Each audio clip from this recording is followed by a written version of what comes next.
პირველ რიგში ძალიან გთხოვთ, რომ მე დღეს ცოტა დროში შეზღუდული ვარ და ჩვენი ხმაურით ეს დრო კიდე არ გავწელოთ და არ გავახანგრძლივოთ. ეხლა რატო ვილოცეთ, რატო შევთხოვეთ წმინდა მამა პაისი ათონელს? ხო, პირველად გაიგონათ ეგ ლოცვა რა? ხო არ გვითქვამს აქამდე. ეს წიგნი, რომლის დაწყებასაც ახლა ჩვენ ვფიქრობთ, ღვთის მადლით და წმინდა მამა პაისის მეოხებით, არის სწორედ მის სწავლებაზე დაფუძნებული. ერთ-ერთმა ბერძენმა ქალბატონმა დაწერა სწორედ მისი სწავლებების მიხედვით. ეს ერთი შეხედვით ზღაპარია, მაგრამ ეს ძალიან სიღრმისეულია და მოდი ჩვენ ერთად თითო თაობით წავიკითხოთ. შეიძლება ეს თქვენ წაკითხულიც კი გაქვთ, მაგრამ მე მინდა რომ ჩვენ ერთად განვიხილოთ. იქ ბევრი საინტერესო და ბევრი სულისთვის სასარგებლო ამბავია გადმოცემული და შეგვეციოს წმინდა მამა პაისი ათონელი. სხვათა შორის მე მინდა ვთქვა, რომ ეკლესიური ცხოვრება რომ დავიწყე, პირველი წიგნი სწორედ წმინდა პაისი ათონელის ცხოვრება იყო. ეს საკმაოდ დიდი წიგნია, ცლად არის აღწერილი მისი ცხოვრება და რაღაცნაირად პატარაობიდან შემიყვარდა განსაკუთრებით ეს წმინდანი და მაშინ თან წმინდანად არ იყო შერაცხილი. მე როცა მისი ცხოვრება წავიკითხე. მოდი მივყვეთ ნელ-ნელა და ვნახოთ ესე იგი როგორ განვითარდება მოვლენები. ჩვენი ძვირფასიანა დაგვეხმარება. ასე ქვია, მე ქალაქიდან შენ ქალაქისკენ. ეს მე და შენ ეს არის მთავარი აქ. და მინდა წინასწარ გითხრათ, რომ ესე იგი აქ პერსონაჟებს სახელები ქვიათ მათი ხასიათების მიხედვით. როგორია ზოგს რა ქვია და მოდი ნელ-ნელა მივყვეთ და ნახოთ რა მოხდება. იყო და არა იყო რა, იყო დიდი ქალაქი, რომელსაც მე ქალაქი ერქვა. იქ მაღალი გალავნით გარშემორტყმული ერთი მეორეზე დიდი და მშვენიერი სახლები იდგა. ქალაქის შუაგულში ამოზიდული გრანიტის ბორცვის წვერზე ყინულის ლოლოებისგან ნაგები ბრწყინვალე სასახლე აღმართული იყო. აბა ნახოთ ბრწყინვალე სასახლე. არა იქით გადადი.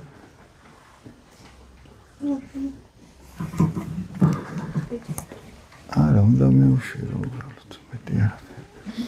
ეს არის სასახლე. ქალაქის შუაშია გრანიტი მაგარი ქვა არის, ესე იგი და ქვის ბორცვზე არის ყინულის სასახლე.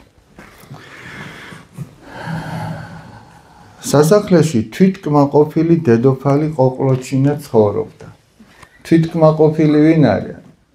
როგორი ადამიანია თვითკმაყოფილი და თქვენი აზრით, სახელი ყოყლოჩინა როგორ ადამიანს შეიძლება ერქვას? მე ხო ვთქვი, რომ მისი ხასიათებიდან გამომდინარე, მისი ბუნებიდან გამომდინარე ქვია ეს სახელი. ყოყლოჩინა რას გაგონებთ? რო იტყვია ხოლმე, რომ ყოყლოჩინაოსო, როგორი ადამიანია? დავით, როგორი ადამიანი შეიძლება იყოს?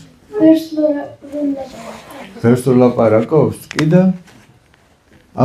ავთო, შენ რას იტყვი? თავმედიდური რო გქონია. ყველაზე მაგარი რო გქონია, ამპარტავანი როა, კუდაბზიკა და ასე შემდეგ, ესეთი რა. თავიანთი დედოფლით მოხიბრული და აღფრთოვანებული მექალაქელები აღმერთებდნენ მას. ღმერთად მიაჩნდათ. მათ ღმერთი არ იცოდნენ, ამიტომ მას აღმერთებდნენ.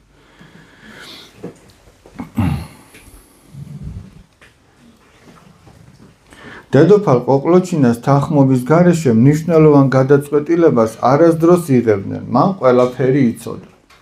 ყველაფერი იცოდა, იმას კი არ ნიშნავს, რომ ყოვლისმცოდნე იყო. ყოვლისმცოდნე არის ღმერთი. მაგრამ ქალაქში თუ რამე მოხდებოდა, ამ ჩვენ საყვარელ გოგონას რო სდომოდა, რომ წასულიყო და ლამაზი კაბა ეყიდა, სანამ დედოფალს არ შეეკითხებოდა, ვერ იყიდიდა, გესმით? ამას რო რაღაცის გაკეთება სდომოდა, სახლი უნდა შეეღება სიტყვაზე, რაღაცა სხვა ფრათ უნდა გადაეღება. სანამ დედოფალი ყოყლოჩინა დასტურს არ მისცემდა, მისი ნებართვის გარეშე ბუზი არ გადაფრინდებოდა, ესე რო ვთქვა. მექალაქელებს თავიანთი ქალაქი ძლიერ უყვარდათ. სჯეროდათ, რომ უკეთესი არ არსებობდა. ამიტომაც იქიდან გამგზავრება არასოდეს მოუსურვებიათ. თუ მექალაქის გალავანს შემოუვლიდი, ნახავდი რომ მას ჭიშკარი არ ქონდა, ანუ დიდი კარი არ ქონდა. მხოლოდ სამხრეთით ერთი პატარა კარი ება. გლეხები, რომლებიც გარეთ მინდვრებში მუშაობდნენ, იმ კარიდან შედი გადიოდნენ. მართალია ყველაფერი მშვენიერი და ბრწყინვალე ჩანდა, მაგრამ ადამიანებს ერთი გასაჭირი ჰქონდათ. თვალები დაბინდოდათ და კარგად ვერ ხედავდნენ. კაშკაშა მზეც კი ისე არანათებდა მათთვის, როგორც სინამდვილეში კიაფობდა. აი ხო გინახიათ, აი მაგალითად სარკერო დაიორთქლება, ჩაიბურება და რო ვერ ხედავ შენს გამოსახულებას, ან აი ფანჯრის იქით, მინის იქით რო ვერ ხედავ ჩაბურული რო. ესე ხედავდნენ. მაგრამ საოცარი იცი რა იყო? ეს პრობლემათ არ მიაჩნდათ, იმიტომ რომ ფიქრობდნენ, რომ ყველა ადამიანი ესე ხედავს ალბათ. ცუდი კიდევ ის იყო, რომ ბევრს ჩხუბობდნენ. ერთმანეთის ლანძღვა და აყალმაყალი ჩვეულებრივ ამბად იყო ქცეული. ყოველ მექალაქელს სურდა თავისი გაეტანა. მოდი დედოფლის სახელი კარგად რომ დაამახსოვრდეთ, რომ თავისი გაეტანა, ანუ მექალაქიც ამიტომ ქვია, ყველა თავის თავზე ფიქრობს.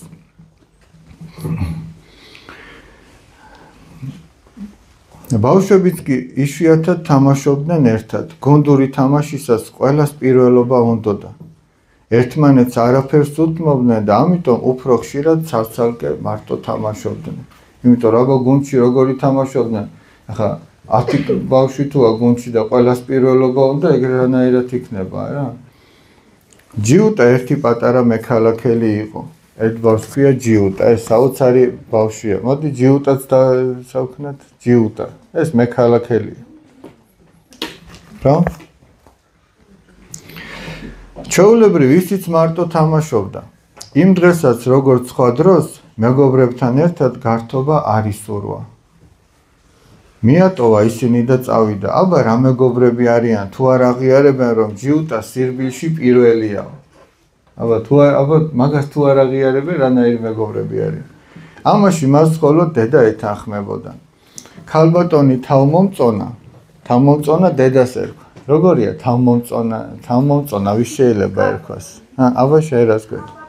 აპარტავანი ხო არის თავისთავი რომ მოსწონს და სხვები რომ არაფრად არ მიაჩნია, ის თავის თავზე რო ფიქრობს. სარკეში ალბათ 24 საათიდან შეიძლება 21 საათი სარკეში იხედება. ის 3 საათი ძინავს, იმიტომ რომ მერე ცოტა ყოჩაღად ჩაიხედოს სარკეში.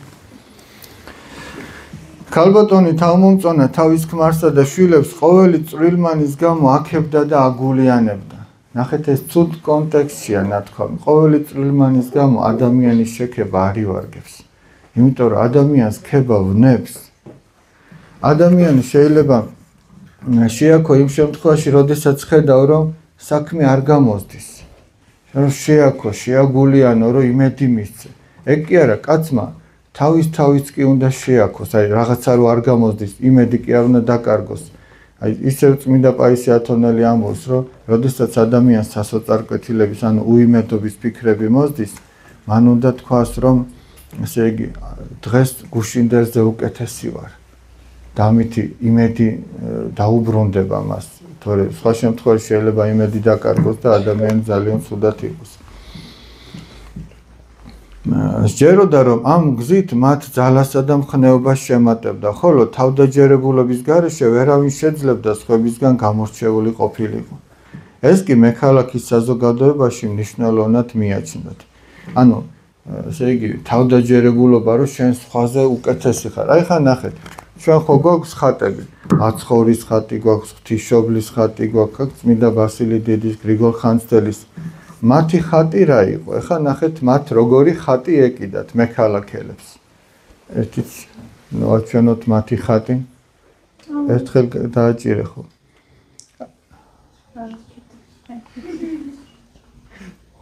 აი ეს არის მათი ხატი.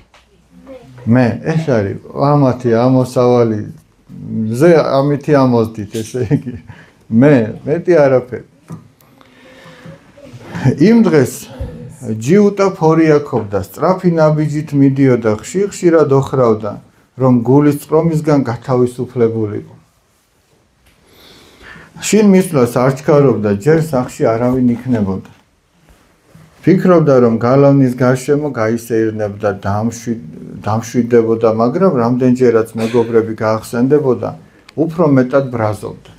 თავში მოსდის ფიქრები და უფრო ბრაზობს, რომ არ მაღიარებენ. და რამდენადაც ბრაზობდა, გული უფრო ეკუმშებოდა. მაღალ გალავანსა და დიდ სახლებს უყურებდა და ეგონა, სადაცაა ყველაფერი თავზე დამემხობაო. მოულოდნელად წინ პატარა კარი დაინახა. აღელვებულმა ვერც კი შეამჩნია აქამდე როგორ მოვიდა.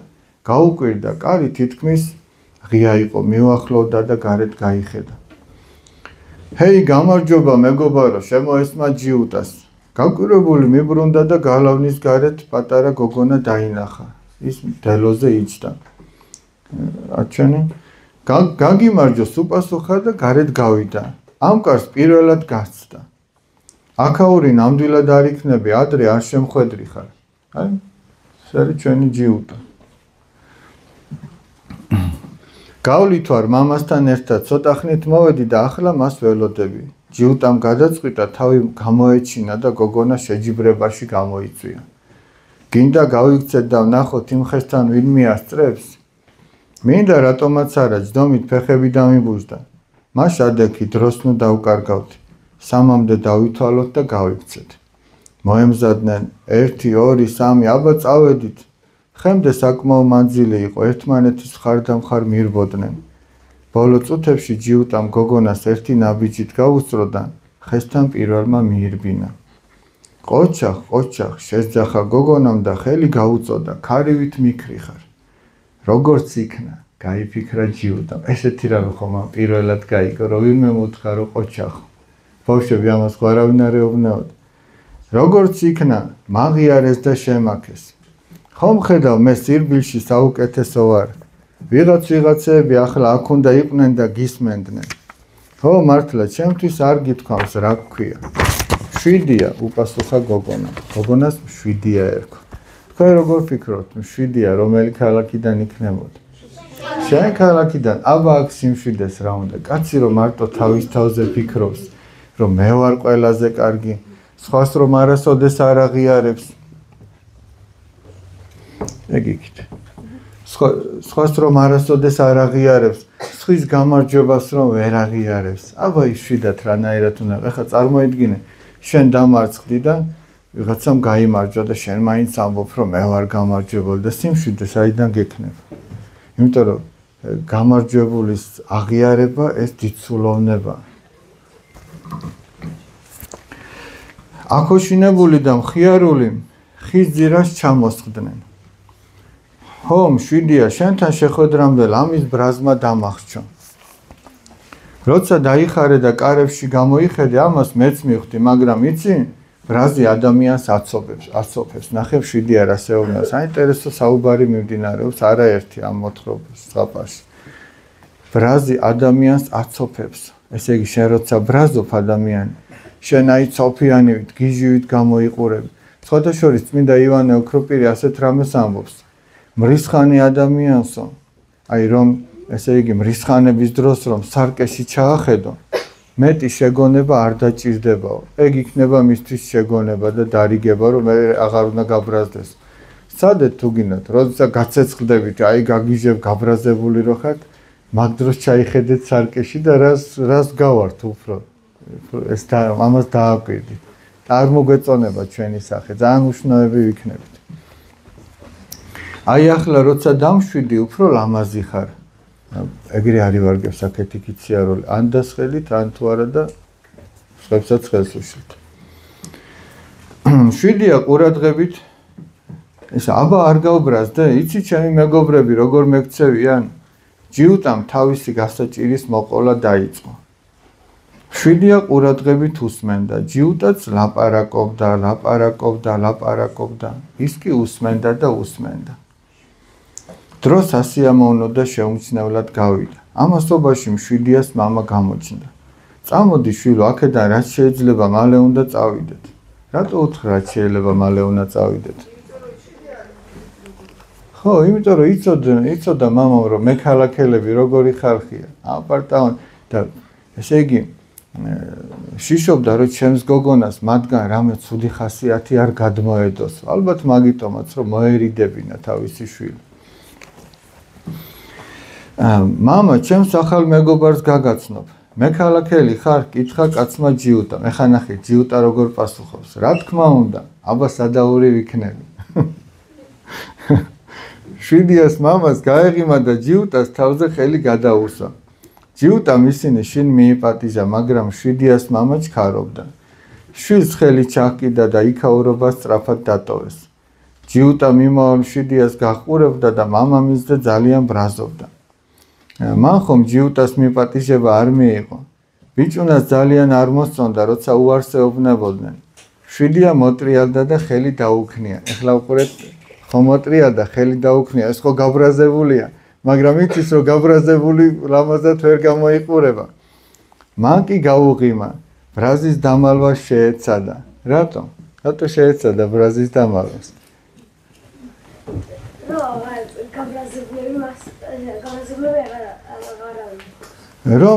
რომ ლამაზი გამოჩენილიყო. ეგრე არ არის, ლამაზი რომ გამოჩენილიყო, იმიტომ შეეცადა ბრაზი რომ დაემალა. იცოდა რომ გაბრაზებული უშნო ჩანდა და არ უნდოდა რომ იმ გოგონას ასეთი დაენახა. შეეცადა ბრაზის დამალვა, სურდა ლამაზი გამოჩენილიყო. უცბად გაახსენდა რომ შვიდიასთვის არც კი უკითხავს რომელი ქალაქიდან იყო. დაედევნა და გასძახა, შვიდია საცხოვრობ. გოგონა შეჩერდა. ხელი პირთან მიიტანა და ხმამაღლა დაიძახა. შენ ქალაქში, მოდი ვნახე. ეკოც გაისმა, შენ ქალაქში, მოდი ვნახე. ჯიუტა იდგა და მამაშვილს გაჰყურებდა. სანამ მოსახვევში თვალს მიეფარებოდნენ. ეხლა უყურეთ. იქიდან გადადით უკან და სადმე დაჯდეს. ეხლა ნახეთ როგორი ამბავია. ერთი თავი დასრულდა. მოდი ეხლა ეს შეძლების დაგვარად განვიხილოთ. ანა, შენ ეგრე დაიღლებ. სადმე ჩამოჯექ, ეგ დაი თუ გინდა იმდენი გადასართველი აღარაფერი აღარ არის, თუ რამეა გადავხტ. ეხლა ნახეთ. ამ თავიდან ჩვენ რა შეიძლება რომ გამოვყოთ და დავიმახსოვროთ. შეხედეთ. პირველი ის რომ შეიძლება ამ შვიდიას ამ გოგონას სულაც არ აინტერესებდა ჯიუტა რას უყვებოდა. თან ახლა რას მოუყვებოდა რომ მე ვარ მაგარი და სხვები არარაობები არიან. ხო მართალია? ამას არ მოუყვებოდა? სულ იმას მოუყვებოდა რომ არ მაღიარებენ რომ ესეთი მაგარი ვარ და მოსაწყენ რაღაცებს მოუყვებოდა. მაგრამ შვიდია უსმენდა. ბოლო არ შეაწყვეტინა. და აი წარმოიდგინეთ მეორე თავი იცი როგორ იწყება? შვიდიას გაცნობის შემდეგო ჯიუტა მოსვენება დაკარგავა. აი როგორ მოხიბლა, როგორ მონუსხა ერთი შეხედვით, ერთი დალაპარაკებით. არადამ შვიდიამ რა უთხრა ისეთი, არც არაფერი. მხოლოდ უსმენდა. და კიდევ რა გააკეთა? ის გააკეთა, რასაც მე ქალაქში ვერავინ ვერ აკეთებდა. უთხრა რომ ყოჩახო, აღიარა მისი გამარჯვება. და ეს საოცარი ამბავი იყო და იცი რატო ვამბობ? აი ნახეთ, ერთმა პატარა გოგონამ როგორ ჩააფიქრა ისეთი ადამიანი, ვინც მარტო თავის თავზე ფიქრობს. შეიძლება სადღაც გოგონა იყოს, სადღაც ვაჟი იყოს. აი თქვენმა საქციელმა სადღაც როგორც მოიქცევით, როგორც სიტყვა პასუხიც გექნებათ, ვაჟი იქნება თუ გოგონა იქნება, ყველგან რაღაცა კვალს ტოვებს ეს საქციელი. იმ თქვენმა დატოვილმა კვალმა შეიძლება ვიღაცა შეცვალოს, გამოასწოროს, ან კარგისგან, ან ცუდისგან. კიდევ რა უნდა დავიმახსოვროთ ამ თავიდან, რომ ესე იგი, როდესაც ადამიანი არ ბრაზობს, შვიდათ არის, უფრო ლამაზად გამოიყურება. ეხლა ადამიანი, რომელიც იღიმება, უფრო ლამაზი არ არის, ვიდრე დავღერილი და გაბრაზებული როა. ხო და თუ შინაგანად ადამიანი მშვიდად არის, ის უფრო მშვენიერი და ლამაზია.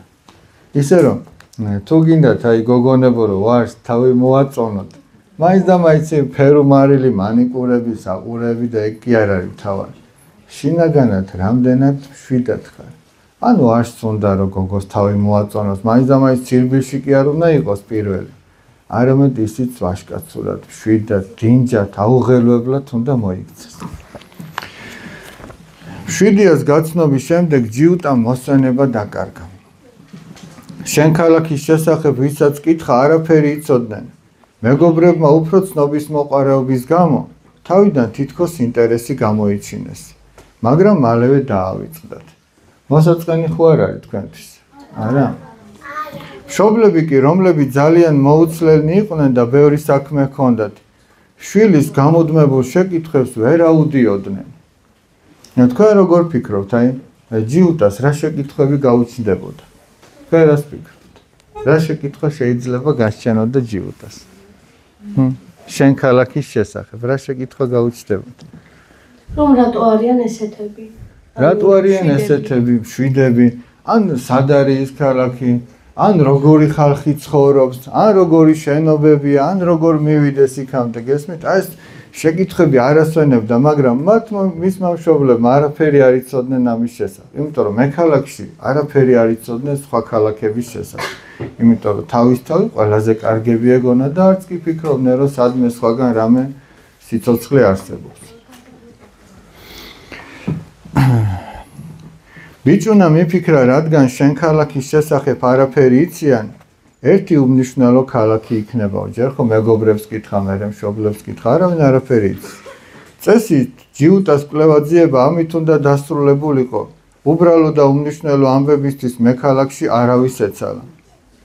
მაგრამ ჯიუტა ძალიან ხშირად ფიქრობდა მშვიდიაზე. ნახეთ, ერთი შეხვედრით ამ გოგონამ რა გააკეთა, რომ გონებიდან ვერ იცილებს ეს ბავშვი. სულ იმაზე ფიქრობს. თუმცა მხოლოდ ეს არ იყო მიზეზი. მას უცნობი ქალაქის საძებნელად წასვლა იტაცებდა. ოღონდ ჯერ თავისიანებისთვის უნდა ეთქვა ამის შესახებ. ასეც მოიქცა. სათანადო პასუხმაც არ დააყოვნა. ბოლოს და ბოლოს ის გოგონა რითი გჯობია, რა გითხრა ასეთი, სულ მასზე რომ ლაპარაკობ, ეკითხებოდა დაიკო. ახლა რომ უკვირდებოდა მშვიდიას, ბევრი არც არაფერი უთქვამს, უმეტესად თვითონ ლაპარაკობდა. თუმცა მშვიდიას მოსმენაში, ნახეთ ხაზს რას აქვს გასმული, მოსმენაში, მშვიდია რო უსმენდა. მოსმენაში და მის ღიმილში იყო რაღაც განსხვავებული, რომლის სიტყვებით გადმოცემა ჯიუტას არ შეეძლო. საქმე მხოლოდ გოგონაში როდია, იმ ქალაქის აღმოჩენის აზრი არ მასვენებს. შენ რა სიტყვი, მამა? გეტყვი რომ სანამ დედოფალს არ კითხავ, ნურაფერს გადაწყვეტ. დედოფალ ყოყლოჩინას შენ ქალაქი უთუოდ ეწოდინება. კარგი იქნებოდა მისი აზრიც მოგესმინა, შემდეგ კი მიხვდები როგორ მოიქცა. მეც ასე ვფიქრობ, თქვა დედამ. ჯერ დედოფალი უნდა მოინახულო, მან ყველაფერი იცის. შემთხვევით ისარგებლე სასახლეში ეახლე და ჩვენგან პატივისცემით მოიკითხე. თავი აუცილებლად უნდა გამოიჩინო. შვილო, წარმოგიდგენია, ყველა შენზე ილაპარაკებს. აი ნახავ, ჩვენც ვიამაყებთ შენით. ხვალე მივდივარ სასახლეში, თქვა ჯიუტა. ჯიუტა პირველად უნდა შეხვედროდა დედოფალს პირისპირ. იცოდა, რომ მისი ნახვის მსურველებს თავისი გასაჭირის შესახებ წინასწარ წერილობით უნდა შეეტყობინებინათ. ისე კი არა, როცა მოგინდებოდა მიხვიდოდი. წინასწარ შეატყობინებდი, დედოფალი შენს წერილებს წაიკითხავდა, აწონდაწონდა, თუ საჭიროდ ჩათვლი და მიგიღებდა. თუ არა და ვერ მიხვიდოდი. ისე კი წელიწადში ორჯერ, ახალ წელს და დაბადების დღეს მთელი მოსახლეობა მიდიოდა, ულოცავდნენ და დიდი ქეიფით იმართებოდა, მაგრამ ესე პირადად რო ვინმეს სდომოდა მისვლა. წინასწარ უნდა შეეტყობინებინა. ჯიუტას მთელი ღამე არ ეძინა, გეგმა არაერთხელ გადაწერა. დილა ადრიან გამოეწყო და გასწია. სასახლეში პირველად როდი მიდიოდა, ეს თქვით, რომ წელიწადში ორჯერ მიდიოდნენ, ჯიუტა მოსასწრელ დარბაზში იდგა და ელოდებოდა. როდის დაუძახებდნენ, თან იქაურობას ათვალიერებდა, სახურავს მაღალი თლილი სვეტები იჭერდა. ჭერი ცისდარად ცისფერის აღებავით იყო მოხატული. იატაკზე მზინავი მარმარილო დაეგო, სკამებზე სქელი წითელი ხავერდი გადაეკრათ. რამდენიმე ადამიანი მდუმარედ იცდიდა, ხოლოდ მაცნეს ჭექარი ხმა გაისმოდა. ის აცხადებდა სახელებს, ანუ ვინც უნდა შესულიყო და ბოლოს დაიძახეს, ესე იგი, მამამისაც მაგარი სახელი ჰქვია ხა რო იყო. ბოლოს დაიძახეს ჯიუტა ტრაბახაზე მექალაქელი. ანუ ეხლა ეგ შემოვიდესო. ჯიუტაც ესე იგი ტრაბახა, ვინ არის ტრაბახა? ხო და როგორი ადამიანია ტრაბახა? როგორი ადამიანია ტრაბახა, აი? და ეს ტრაბახი ახლა კარგია თუ ცუდია? ტრაბახი არის რომ ადამიანი ტრაბახობს თავის თავს რო იქებს. თავის თავს რო იქებს და ესე იგი ჩვენ გუშინ საუბრობდით სწორედ მადლიერებას და ადამიანს რა აქვს ისეთი, აი მაგალითად რითი შეიძლება შეიქოს კაცმა თავი? თავისი სულით. რითი? თავისი სიწმინდით და თავისი სულით. თავის სული, მაგრამ ეს სული ვინ მისცა მას? უფალმა. უფალმა მისცა, ესე იგი კი არ უნდა შეიქოს თავი, მაშინ მადლობა უნდა უთხრას. აი ხა მაგალითად აი ვაშკაცმა დაუშვათ სირბილში არის მაგარი. ხო და რა უნდა თქვას, მადლობ ღმერთო რომ ესეთი სწრაფი ვარ, რო თქვას, ეს უფრო სწრაფი გახდება. ღმერთი კიდე უფრო მეტ ძალას მისცემს. მაგრამ ეს თუ იტყვის ჯიუტასავით მე ვარ მაგარიო, ეს შეიძლება ეგეთი სწრაფი ვეღარ იყოს. გესმით რაზეა ლაპარაკი? აი მაგალითად ჩვენმა ანაბანამ რო თქვას რომ მე ძალიან ლამაზი გოგო ვარო. ეს მართლა ლამაზი გოგოა და ესეთი ყველა ლამაზი გოგონები ყავს ჩვენთან. მაგრამ ეს თუ იტყვის რომ მე ლამაზი გოგო ვარო, შეიძლება ხვალიდან დაუშნოვდეს. აი რა მაგარი ლამაზი ვარ, სხვებს ჯობი ვარო. მაგრამ თუ იტყვის მადლობ ღმერთო რომ ეს სილამაზე მომანიჭე, ნახავთ რომ ანა ხვალ კიდე უფრო ლამაზი იქნება. გესმით, ღმერთი ამას მიანიჭებს. ხო და ამიტომ ტრაბახი უსაფუძვლოა. ჩვენ არაფერი გვაქვს ისეთი, რითიც ჩვენ ვიტრაბახებთ. აი მაგალითად ვიღაცას აქვს ძალიან ლამაზი ხმა. და საიდან აქვს ეგ ხმა? თუ ღმერთი არ მისცემდა, ხო ვერ ექნებოდა. ამიტომ თუ იტრაბახებს, ეს ხმა შეიძლება წაერთვას. მაგრამ თუ არ იტრაბახებს და ღმერთს მადლობას შესწირავს, ეს ხმა დიდხანს გაგრძელდება და კიდევ უფრო გაულამაზდება. იმიტომ რომ ღმერთის ხელში არ არის? ღმერთის ხელშია და უფრო მეც მიანიჭებს. რატო? იმიტომ რომ ეს არ გაამაყდება, არ დაზიანდება სულიერად და იმიტომ რომ ღმერთი ადამიანს უფრთხილდება. თუ ატყობს რომ ესე იგი ეს ადამიანი ამ პატარა რაღაც სიკეთით გაამაყდა და გაამპარტავნდა და ამპარტავნება ძალიან საშინელი რამეა. კიდევ უფრო მეც მისცემს რომ კიდევ უფრო გაფუჭდეს ადამიანი, აღარ მისცემს. იმ მოწყალებიდან, სიყვარულიდან გამომდინარე აღარ მისცემს უფრო. ამიტომ ეხლა დასკვნის სახით, თუ კაცი ფიქრობს რომ ესე იგი მე რაც მაქვს ყველაფერი ღვთისგან მაქვს და მადლობა ღმერთო ამ ყველაფრისთვის, ღმერთი დაინახავს რომ ეს ადამიანი არ ფუჭდება ამით და კიდევ უფრო მეც სიკეთეს მიანიჭებს და კიდევ უფრო ესე იგი საოცარი ხმა ექნება, საოცრად დახატავს თუ საოცრად ითამაშებს ფეხბურთს თუ იწიდავს თუ ასე შემდეგ. აი ხა რატოა მაგალითად რომ აი ჩვენთვის ყველასთვის საყვარელი ფეხბურთელი ხვიჩა კვარაცხელია, ღმერთის მოიმედე კაცია. გუშინ თუ გუშინ წინ იმ ხელაზე გაფრინდა თვალი ესე გააყოლესა და არის რა ხდება. ბურთი რო ჩამოიღო და რატო? ღმერთი უყვარს მაგ კაცს და იცის რომ ყველაფერი ღვთისგანაა. რა თქმა უნდა თვითონ შრომობს, ისე კი არა რომ აი ღმერთო გმადლობ რომ ეს მაგ და თვითონ წამოწეს და არ ივარჯიშოს, არა. შრომობს, რაც შეუძლია ყველაფერს აკეთებს და სხვები რო ვარჯიშობენ, იმაზე მეცაც კი ვარჯიშობს, მაგრამ ღმერთის მადლობელი როა, ღმერთი კიდევ უფრო მეც აძლევს. მაგრამ ვინც გაამაყდა, აი ეს რო იტყვიან ხოლმე, რა ქვია, არ ვიცი, აი ვარსკვლავური დაავადება რო დაემართა, რაღაცას რო მიაღწევს ადამიანი და უცბად იტყვის რომ აი რა მაგარი ვარ. ხშირად მოხდა რომ ეგეთები ძის ჩამოვარდნილან და ძის დანარცხებულან. ვისაც თავისთვის მიუწერია ღვთისგან მინიჭებული სიკეთე. მოკლედ ამ კაცს ტრაბახა ერქვა და გამოიძახეს ჩვენი ჯიუტა უნდა შევიდეს დედოფალთან. გამომყევით უთხრა მაცნემ. ჯიუტა მაცნეს გრძელ დერეფანში გაყვა. თითოეული კარის წინ მცველები ჩამწკრივებულიყვნენ. სამეფო დარბაზს მიუახლოვდნენ. იქ ქანდაკებასავით უტყვი და უძრავი ორი კარისკაცი იდგა. თამხლებმა ჯიუტას ანიშნა, დარბაზში მარტო შესულიყო. გულს ბაგაბუგი გაუდიოდა, როგორც იგნას ღრუბს გადააბიჯა. სხეული ერთიანად დაძაბა და თითქოს აღლუმზე ყოფილიყო სარივით გაჭიმული გაემართა დედოფლისკენ. დედოფალი ყოყლოჩინა მას ოქროს მაღალი ტახტიდან დასცქეროდა. მაიცადე დედოფალიც უნდა გაჩვენოთ. აი ეს არის დედოფალი ყოყლოჩინა. ნახე ამ დედოფალს როგორი სუკიდი აქვს, რა ჩვენ თქვით. ეს არის მაგისი ხატი. აი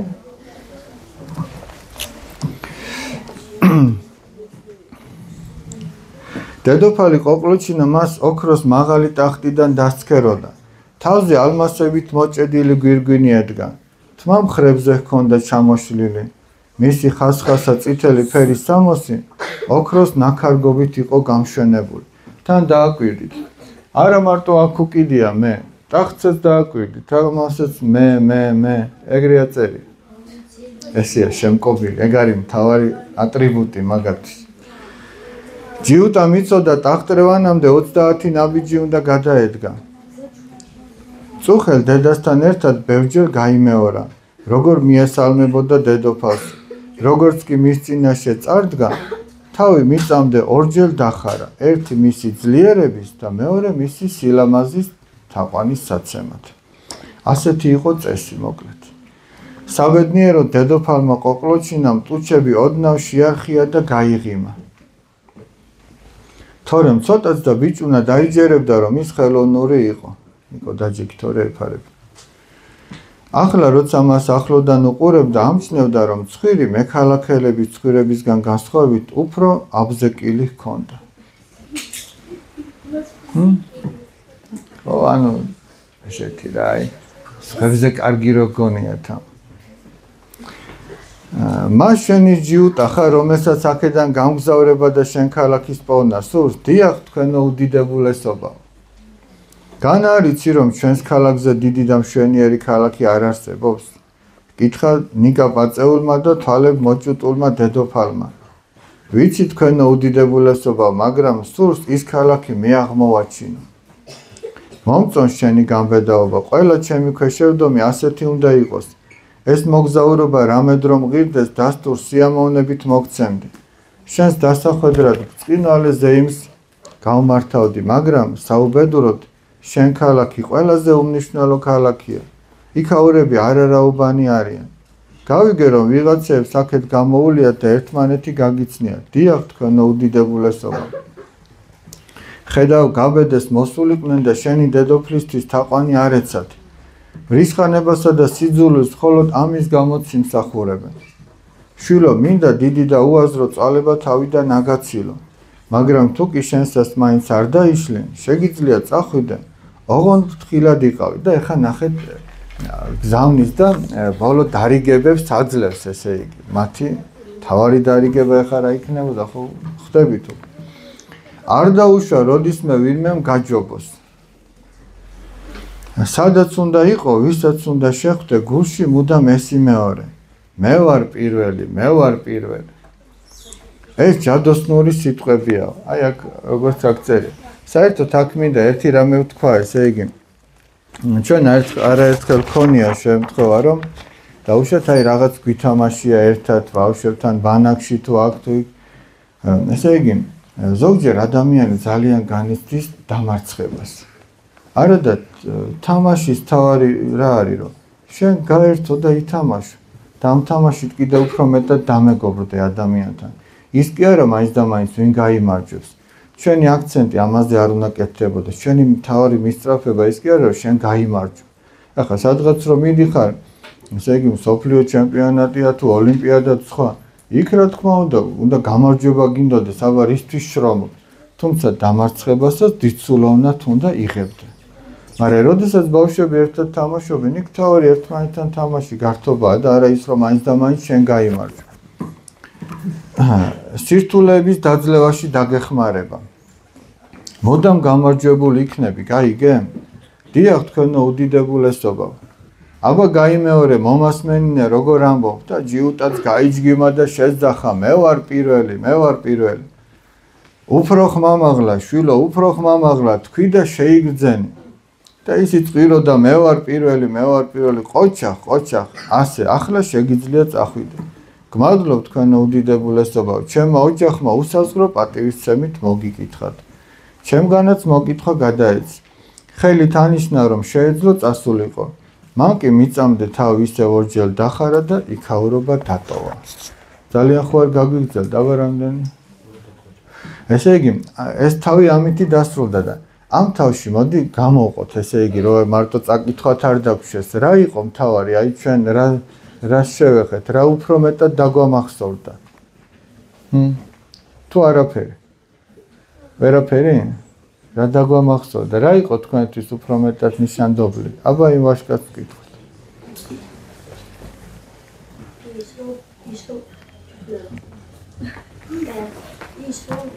მამაღლა გითხარი და გავიქ. ის რომ ვიცი იმდენი გამბედაობა იყო რომ ეგ არა გოგო მოეწონა. გოგო მოეწონა? გოგო მოეწონა აღა იყო და მეფესთან მისულიყო. დედოფალთან რომ მისულიყო. მონდომებული კაცია ჯიუტა, მონდომებული კაცია. აბა შენ რას გვეტყვიდე მე? მას მე იმას ვიტყვი რომ ცუდი საფრთხელი იქნებოდა რომ გულში ფიქრა მე ვარ პირველია. თუ გინდა რომ გაიმარჯო, სხვაზე უნდა თქვა შენ ხარ პირველი. კი ბატონო, მოდი ახლა ერთი თავით განვიხილოთ, ეს ძალიან საინტერესო და მნიშვნელოვანია. ნელ-ნელა უკვე იწყება რაღაც საინტერესო ამბები. ეს ფაქტიურად შესავალის სახით იყო, ჩვენ გავერკვიეთ რა ხდება მექალაქში.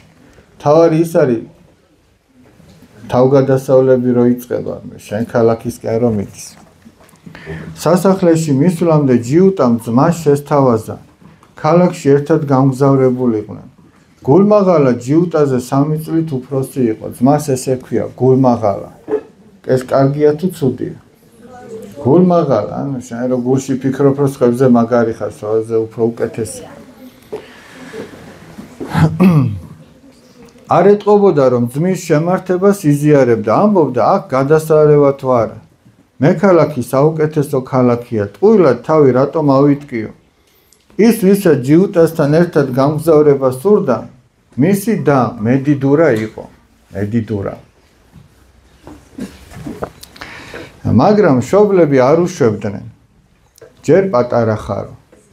დედოფლის რჩევა დარიგების მოსმენის შემდეგ ჯიუტა შორეულ მოგზაურობას მარტო შეუდგა. აი უკვე მესამე დღე იყო, უცნობ გზას მიუყვებოდა.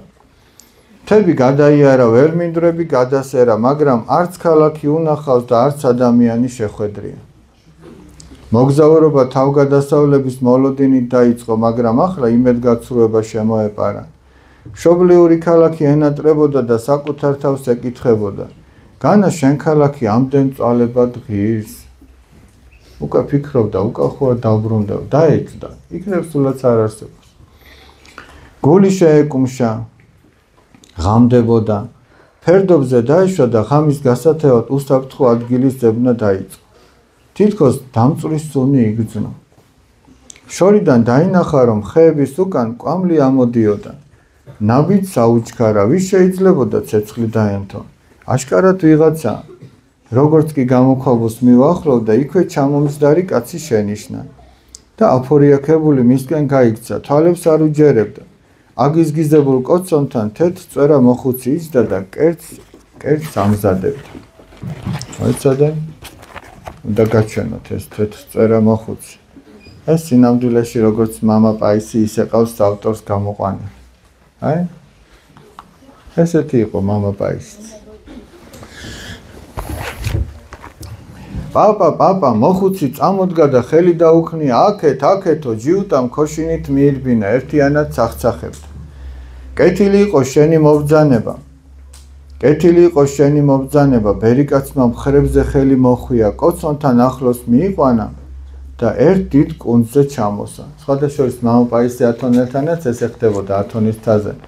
ეს საბერძნეთში ათონის მთა ერთ-ერთი ნახევარკუნძულია, იქ მარტო ბერები ცხოვრობენ, მარტო მამაკაცები, იქ მანდილოსნები არ არიან და უამრავი მონასტერია. და იქ ერთ-ერთ მონასტერში მამა პაისი ცხოვრობდა და თავის მონასტრის ეზოში ესე სკამები კი არ ქონდა, კუნძები ქონდა, გადაჭრილი ხეები, მორები ესე ქონდა და მიმსვლელები, ახალგაზრდები თუ სხვები ესე ჩამოსხდებოდნენ და ისიც ესე ესაუბრებოდა.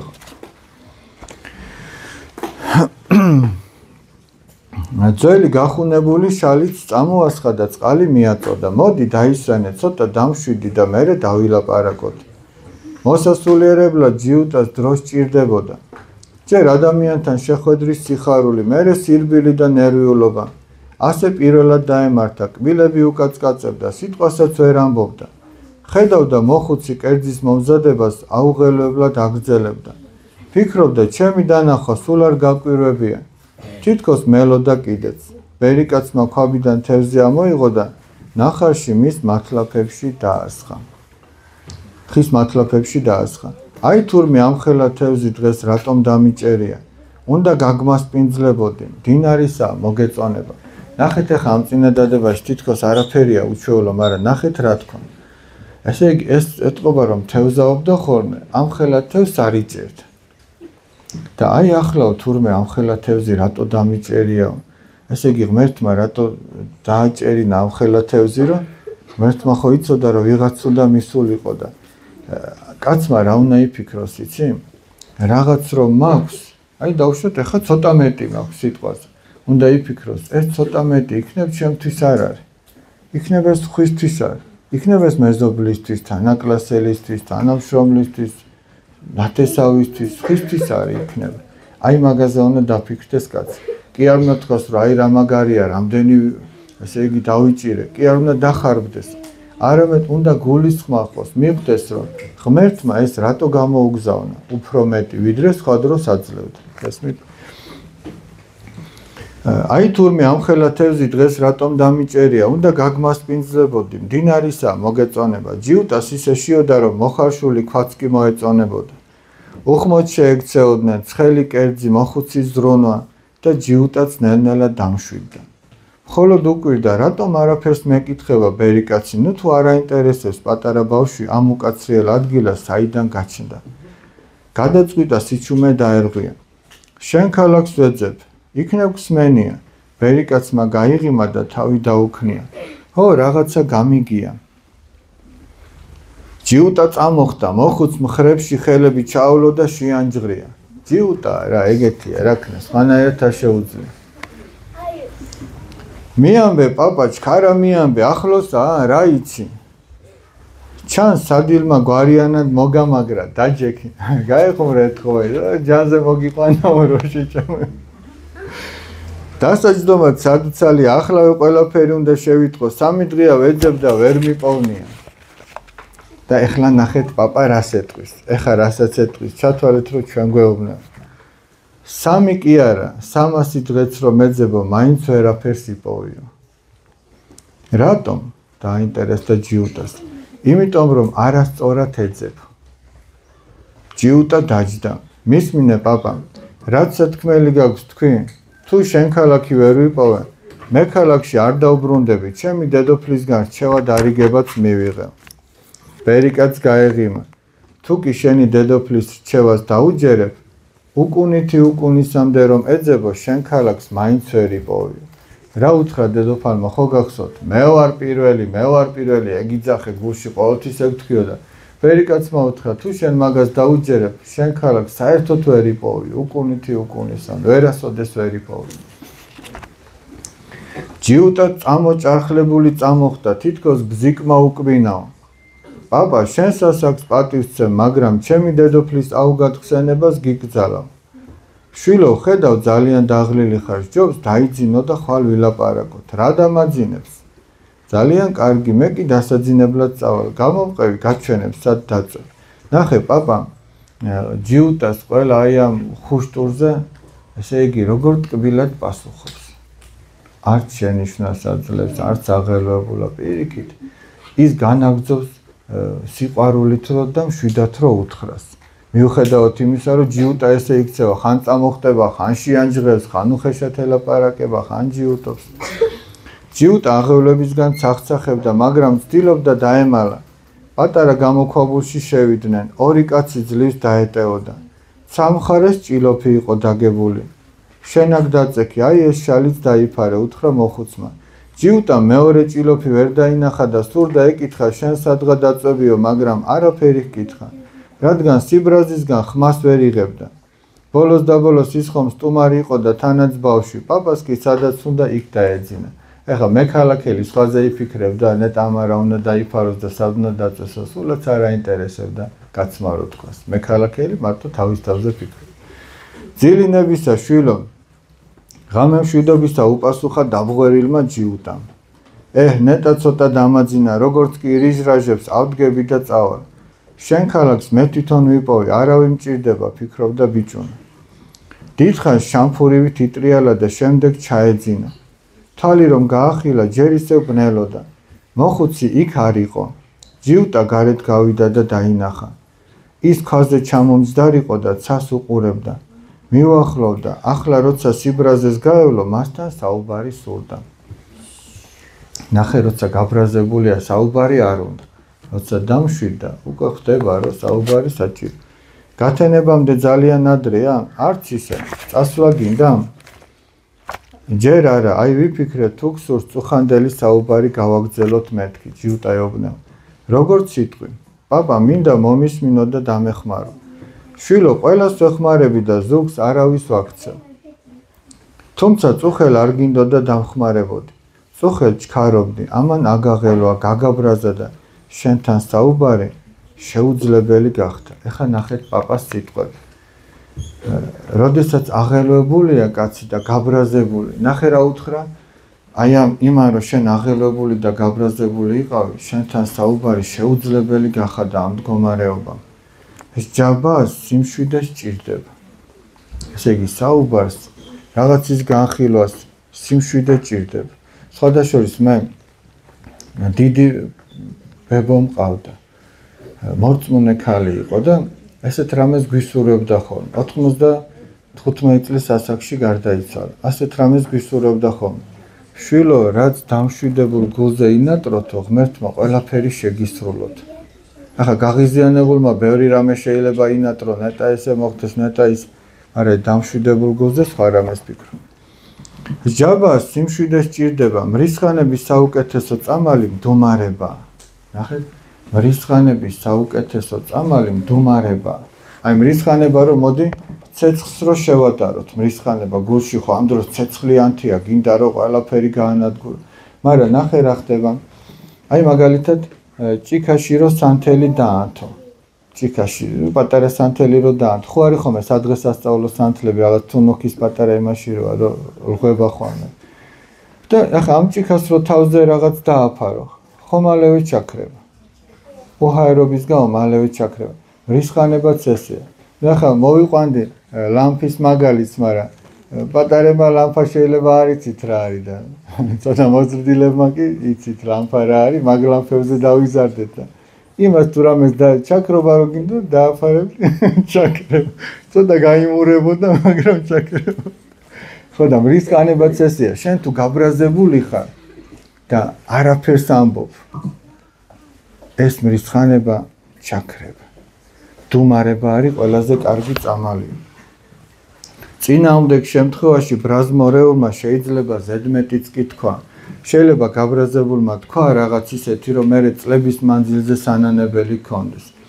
ერთ-ერთი დიდი წმინდანი არსენი დიდი ასეთ რამეს ამბობს, რომ ბევრჯერ ჩავარდნილ ვარ სინანულში წარმოთქმული სიტყვების გამო. დუმილის გამო კი არასოდეს. ისე რომ აი სანამ მშვიდად არ ხარ, ჯობია არ თქვა, რის თქმასაც აპირებ. რო დამშვიდები, მერე თქვა. აი რაღაც გაღიზიანებული ხარ და გინდა რომ უცბად მიახალო რაღაც, მაგ დროს ჯობია რომ ცოტა ხანი გულში ილოცო. აი უფალო იესო ქრისტე ძეუღვთისაო შემიწყალე და არაფერი არ თქვა. გაეცალო იქაურობას, რო დამშვიდები, მერე აღმოაჩენ რომ აი თურმე როგორ გადარჩი, რომ იმ დროს რაღაც გეთქვა, რასაც აპირებდი. რამხელა სიცხვილში ჩავარდებოდი შენ თვითონ და წლები არ დაგავიწყდებოდა ეს ნათქვა. მაგრამ დუმარების გამო არ ინანებ. მართალი ხარ, დღეს უფრო მშვიდად ვარ, გუშინ ალბათ დაღლილობის ბრალი იყო, ეუბნებოდა ჯიუტა. ნამდვილად. მას მითხარი, პაპა, შენ ქალაქის შესახებ რა იცი? შვილო, შენ ქალაქი ამ ქვეყნად ყველაზე ლამაზი ქალაქია. ნუ თუ მე ქალაქზე უფრო მშვენიერია, არ მჯერა. მოთმინებით მომისმინე. იმ ქალაქში არც ცამდე აზიდული გალავნებია და არც უზარმაზარი სახლები. მისი სილამაზე სხვა რამაა. მაგრამ შენ ქალაქში შესვლას ვერავინ შეძლებს, სანამ ერთ პატარა დაბალ გვირაბს არ გაივლის. მე პატარა ვარ და გვირაბში ნამდვილად გავეტე. უხარო და ეხა ჯიუტას, მე პატარა ვარ და უცბად გავეტე. არა მგონია გაეტიო. მაშინ მოვიხრები და ისე გავალ. საიდუმლო სწორედ ესაა, უთხრა პაპამ, გვირაბის გასასვლელად, მხოლოდ თავის დახრა არ კმარა. შენი მე უნდა დააპატარაო. აი ეს მე, აი გუნა დააპატარაო. პაპა, ახლა ნუ დამაბნიე, მოხუცმა გაიცინა. ყური დამიგდე, უფრო მარტივად აგიხსნი. სანამ აქეთ წამოხვიდოდი, შენმა დედოფალმა რა გითხრა? სადაც ვიქნები და რასაც ვაკეთებ, განუწყვეტლი უნდა ვამბობდე, მე ვარ პირველი. ხო და თუ კი შენ ქალაქის მოძებნა გინდა, პირიქით მოიქეცი. მეს წინ შენ დააყენე. თქვი რომ მოყვასი შენნაირი და შენზე უკეთესია. აი ნახე, როდის დაპატარავდება ჩვენი მე. როცა იტყვი რომ ჩემი მოყვასი, ჩემი თანაკლასელი, მეგობარი თუ რა სხვა, ჩემნაირი ან ჩემზე უკეთესია, ჩემზე უარესი არ არის. გულშიც ეგრეთ უფიქრობ, ნელ-ნელა დაპატარავდება შენი მე. როცა ამას არა მხოლოდ იტყვი, არამედ შეასრულებ კიდეც, შენი მე დაპატარავდება. ვიწრო გასასვლელსაც გავივლი, იოლად გაივლი. აი ნახავ, თუ შენ ქალაქში შეხვალ, იქიდან წამოსვლა აღარასოდეს მოგინდება. პაპა, აშკარად გეტყობა, იქაური ხარ, რატომ წამოხვედი? არ წამოსულ ვარ, უბრალოდ აქ იმიტომ ვზივარ, რომ იმათ ვინც დაეძებს გზა უჩვენო. აქედან შორსაა? ნახე, ეს პასუხი ძალიან მნიშვნელოვანია. შეიძლება ძალიან ახლოსაც კი იყოს, ეს შენზეა დამოკიდებული. ანუ რა დროს იქნებოდა უფრო ახლოს? რა დროს დემე? რა დროს იქნებოდა უფრო ახლოს? როდესაც მეც დააპატარავდა. როდესაც მეც დააპატარავდა. თუ მე ვერ დაპატარავდებოდა, შეიძლება ძალიან შორსაც ყოფილიყო. მე როგორ პატარავდებოდა? მოყვასი შენზე უკეთესი ან შენნაირი მაინც უნდა გეგონოს და მიიჩნიო ასე. ეს როგორ? აქედან რომ წახვალ, შენს ფიქრებს, შენს გულის სიტყვას ყურადღება მიაქცე. გულის სიტყვა არის იგივე ფიქრი, აზრი. მუდამ სიკეთეზე იფიქრე. რამდენადაც ამას ეცდები, გზა იმდენად შემოკლდება. ანუ თუ მარტო კარგი ფიქრები გექნება, გზა შემოკლდება. ხოლო თუ გონებაში ცუდს გაივლებ, გზა გართულდება და ამაოდ დაშვები. სულ ეს არის? ხო, როგორ გონია, იოლია თუ რთული? ძალიან იოლია. ეს რომ თავიდან მწოდნო და ახლა უკვე შენ ქალაქში ვიქნებოდი. ვსჯობს გვიან ვიდრე არასდროს, უთხრა პაპამ. გათენდა კიდეც, ახლა კი წავალ. ჭამე და ისე წადი. სანამ ჯიუტა საუზმობდა, ბერიკაცმა საგზალი მოუმზადა. ეხლა თქვენ ხო ხედავთ, რომ ჯიუტა ცოტა გამოსწორებისკენ არის, აქამდე იტყო და არ მშიაო და წავიდოდა. ეხლა კი პაპამ რო უთხრა, ჭამე და ისე წადიო, ჯიუტა დათანხმდა და ჭამა დაიწყო. პაპა, ტყუილად ირჯები, შუადღისთვის თუ არა, საღამოს მაინც ნამდვილად შენ ქალაქში ვიქნები. რა სიტყვი? ანუ პაპამ საჭმელებით ჩაუწყო, რომ წაიღე, რა იცი რა ხდება. მეც ამას გისურვებ, მაგრამ ყოველი შემთხვევისთვის საგზალი მაინც წაიღე. როგორც კი მთიდან მზე ამოიწერა, ბერიკაცმა ჯიუტა გააცილა. გზამშვიდობისა, შვილო. პაპა, ყველაფრისთვის დიდი მადლობა. გინდა რაც მითხარი, იმას მოკლედ გაგიმეორებ. დარწმუნდები, რომ შენი სიტყვები არ დამვიწყებიან. გისმენ, მოყვასისთვის სიკეთის კეთებას ყველაზე წინ დავაყენებ და მუდამ კეთილი გულის სიტყვა მექნება, ანუ კეთილი ფიქრი მოყვასის შესახებ. ჩემი მე დაპატარავდება და შენ ქალაქში შევალ. ძალიან კარგად დაგიმახსოვრებია, მშვიდობით გევლოს და ჩემი ლოცვაც თან გდევდეს. მოდი ახლა ეს თავი განვიხილოთ და დღეს შეგვიძლია რომ ამითი დავასრულოთ, თორემ ეს იმდენია რომ 2 დღე და ღამე რო ვიკითხოთ, მაინც ვერ დავამთავრებთ. მერე გავაგრძელებთ. მოდი ეს თავი შევაჯამოთ, ესე იგი, აქ რა იყო მთავარი? პაპამ რა დარიგება მისცა? მოდი ვინც არ ყოფილა იმათ. ეხლა ვიმოვალ მანდაც, აბა მოდი. პაპამ ის დარიგება მისცა, რომ თავის მე დაეპატარავებინა და შთაგონა რომ არ უნდა ყოფილიყო თავის თავზე თავის თავზე დამოკიდებული და მე ვარ მაგარი და მე ვარ პირველი. კი ბატონო და მე რა შემთხვევაში დაპატარავდებოდა? რა ვთქვით? მოდი აქეთ. თუ სხვას დააყენებდა თავზე წინ. თუ სხვას დააყენებდა თავის თავზე წინ. აი ხო ერთ შეხედვით მარტივია, მაგრამ შესასრულებლად არ არის მარტივი. აბა რა უცუნცულა შენ რას ვეთქვი? მე იმას ვეთქვი, რომ ბაბუამ რო დარიგება მისცა, ჩემი აზრით ჯიუტა აღარ იქნებოდა ეგეთი და სხვას დააყენებდა წინ და აღარ იტყოდა რომ მე ვარ პირველი. ნახოთ, აბა თავგადასავლები წინა გვაქვს. წესით ეგრე უნდა გაეკეთებინა. რომ ჩვენი თავი პირველი არ დავაგონოს. კი ბატონო, ანუ აი ჩვენი მოყვასი ვინ არის? თითოეული ადამიანი. აი მაგალითად მე კი არ უნდა ვთქვა რომ ნიკოლოზზე კარგი ვარ, უნდა ვთქვა რომ ნიკოლოზი მე მჯობია. გესმის, მაგრამ მარტო სიტყვები კი არა. მარტო სიტყვები კი არა, ვნახე თუ ამას შეასრულებ. ეხლა კაც თუ თავის მეზობელზე კარგი გონია, თანაკლასელზე, თანამშრომელზე ვიღაც სტუდენტია, თავის კურსელზე უკეთესი გონია. მას ჯერ დიდი მე აქვს და შენ ქალაქში ის ჯერ ვერ შევა. მაგრამ თუ კაცი ფიქრობს რომ აი ეს საყვარელი გოგონა ჩემზე უკეთესია, ესეც და მე რა მეშველება, ყველაზე უარესი ვარ. ამ დროს შენი მე პატარავდება და შენ ქალაქში შეხვალ. აი გარი ყველაზე მთავარი. მოდი ჩემო ძირფასებო, დღეს ამითი დავასრულოთ, ძალიან რო არ დაგღალოთ და თუ თქვენ იტყვით რომ ეს საინტერესო იყო და შემდეგში გავაგრძელოთ, შემდეგ შეგვიძლია გავაგრძელოთ. ავდგეთ ვილოცით.